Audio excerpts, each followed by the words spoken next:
Hey everyone, this is a BM Hunter rotation guide for Castle Nathria. Here are my talents, and I advise taking the Bloodletting Potency Conduit. It's the most useful thing early on before we get mad amounts of haste. So first thing to think about BM Hunter is you want to cast Barbed Shot to get the buff. When I cast Barbed Shot, my pet will get a buff, which is 30% increased attack speed. This is really good. If you cast it twice, now I'll get 60%. If I cast it 3 times, I'm now at 90%. Your aim is to keep this up at all times. That is your building blocks of BM Hunter.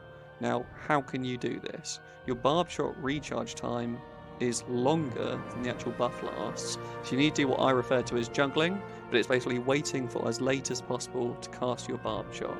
So how does this look? Cast Barbed Shot. I wait. I wait. I get close to 1 second. I cast another one. I'm now at 2 stacks, and you can see I've already got a charge back.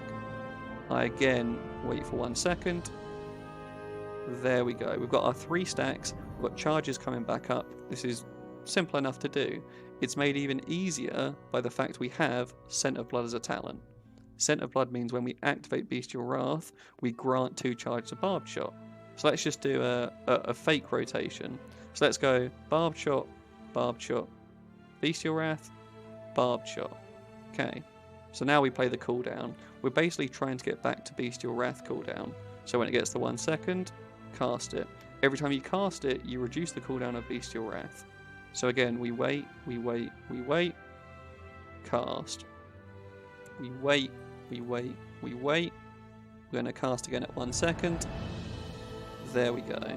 And after one more, you can see my Bestial Wrath is nearly up again. So as soon as I cast this, Bestial Wrath is back up, I'm back to 2 charges, I can do what I want with them, etc. So that's your Barbed Shot. I advise just playing around with it, trying to get a feel for how long it takes, how long it will take to recharge, and it will just become muscle memory after a while. Now what do you do between this? This isn't obviously all of our damage. What do we do? You cast Kill Command and Cooldown, and you cast Cobra Shots in between kill commands. Try to never cast more than 2 Cobra Shots in between each kill command. You'll basically go dry on focus, and you actually won't have the GCDs available to keep that going. So how is this going to look? I can show you. So again, rotation looks very similar. Barbed Shot, Bestial Wrath, Barbed Shot, Kill Command. And now we cast Cobra Shots while we can, while we've got the focus. Kill Command, reapply Barbed Shot. And this is all the rotation is. You're trying to cast Cobra Shots in between and Kill Command off cooldown. That's all you're doing rotation wise. So as you can see, we're just going through it. Barbed Shot falling off, Kill Command's back off cooldown. In one more Barbed Shot, I'll be about back to Bestial Wrath. So cast it, Bestial Wrath. Nice. And this is the rotation. Simple enough. Now, what does an ideal opener look like? This isn't us using all of our cooldowns, for example. Let me show you. The first things we need to think about is what are our cooldowns? Aspect of the Wild, really useful. Gives you extra focus per second, gives you critical strike chance, and it also reduces the GCD slightly. Your Covenant will have given you an ability. I've taken Wild Spirits because I'm Night Fae, and that's basically my cooldowns outside of trinkets. So you can see I've got the Memory of the Past Sins. I've just put this into a macro with my Bestial Wrath. So as soon as I cast Bestial Wrath, I'm also going to use that trinket. Bestial Wrath is up often enough, and you're usually trying to use it on burst phases, that I just tie it to the trinket. I don't have separate things for the trinkets, this is just what I do. So let's have a look at what the full rotation would look like. What we're going to do is cast Aspect of the Wild before the pull. Once it's been pulled, we're going to cast Barbed Shot, Bestial Wrath, Wild Spirits, Barbed Shot, and then go about your usual rotation. You can swap Wild Spirits and Bestial Wrath. Bestial Wrath is an ability that does damage, and therefore it triggers Wild Spirits. It's kind of up to you, but this is how it would look. Aspect of the Wild, Barbed Shot, Wild Spirits, Bestial Wrath, Barbed Shot. I'm at my 3 stacks, and now I go about my usual rotation. So I cast Cobra Shots, I cast Kill Commands, and I keep my Barbed Shot up. That's all I'm doing.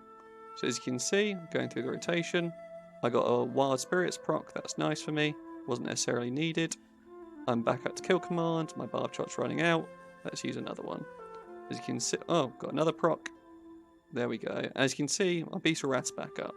When your Bestial Wrath is below I'd say 14 seconds, feel free to pump your barbed shots, and therefore you're more likely to get it back quicker, and it has higher uptime, which is a lot of your damage. This is how the rotation looks.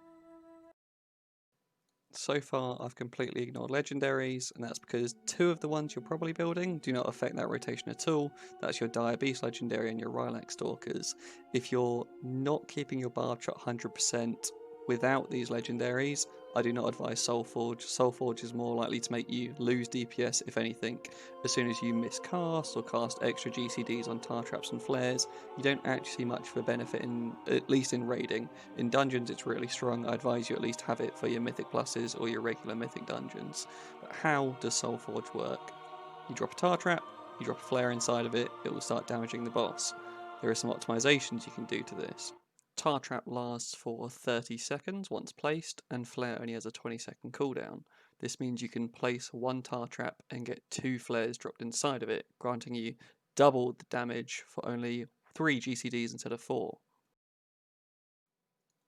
But how does the rotation work when you're using Soulforge Embers? In general, it depends on the boss. So if the boss is not going to move, you can't cast the Tar Trap beneath it, because it will ninja pull. What you can do, however, if it's static, is cast it on the pull timer around the same time as you cast Aspect of the Wild. By the time it's travelled, you've casted your Aspect of the Wild and 2 barbed shots, it's now ready for a flare. This becomes actually easier on bosses that are going to be moved by the tanks. If the boss is going to be moved, say, this NPC, I can drop the tar trap on that NPC before pull, and as soon as he walks over it, I want to flare. Again, there's some optimizations. If it moves over and it takes a certain amount of time, you want to try and fit in your barbed shots or bestial wrath before wild spirits, because it won't proc wild spirits damage. So what do you want to do? Let's say this is a static target, static boss. What I'm going to do is cast my tar trap, my Aspect of the Wild, 2 barbed shots, a flare, and then I go about my usual rotation. So here's my usual rotation. Tar trap, Aspect of the Wild, barbed shot, I now flare it. I can now Wild Spirit, Bestial Wrath, get my 3rd barbed shot up, and now I go about my usual rotation. That's really it. Now, as you can see, I've got about 10 seconds left on my flare. So as soon as that flare cooldown comes back up, I can now cast another flare into that tar trap. So my flare's coming up, I cast it because I had a bit of downtime, got Wild Spirits proc, and I go back to my usual rotation. Now this is where the big optimizations come in. When you throw your next tar trap down, as soon as it explodes and drops the tar, it will have 30 seconds left. You want to time it so your flare will have enough time to be casted, then 20 seconds can pass and another one can be casted. This means from your 2 tar traps, you'll have dropped 4 flares, and this will give you your greatest damage output. But this is tricky, especially if you're new to BM. Best of luck. So that's my BM Hunter Guide for Castle Nathria. If you've made it this far, well, thank you for watching. I hope you found it useful, and I'll see you on the Discord. Have a good day, everyone.